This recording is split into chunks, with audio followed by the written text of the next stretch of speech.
ప్రార్థన మనస్సులోంచి వస్తుంది.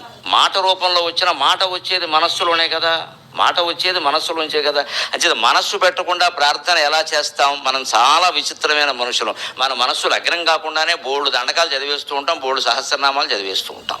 మొత్తం లలితా సహస్రం చదువుతుంటే మన దృష్టి అంతా ఎక్కడ ఉందంటే చైతన్యార్జ్య సమారాజ్య అది వస్తే దగ్గరికి వచ్చినట్టు అయిపోతుంది. ఇంకా విష్ణు సహస్రం చదువుతున్నాం, సహస్రార్చి సప్తజ, అమ్మయ్య ఇంకా 4 శ్లోకాలు అయిపోయినట్టే, 12 వండేసుకోవచ్చు, తినేయచ్చు. అందులో మళ్ళీ 10 పారాయణలు 20 పారాయణలు లెక్కలెట్టుకున్నాం అనుకోండి, ఇంకా పూర్తిగా మనసు ఆ లెక్క మీదే ఉంటుంది. ఇంకా ఇప్పుడు 1 అయింది, 2 అయింది, ఇంకా 2 అయితే ఈ అయితే అని అడుగునే కంటే మొత్తం మానేయడం మంచిది. అనాసక్తిగా ఏ పనైనా చేయడం కంటే మొత్తం మానేయడమే మంచిది.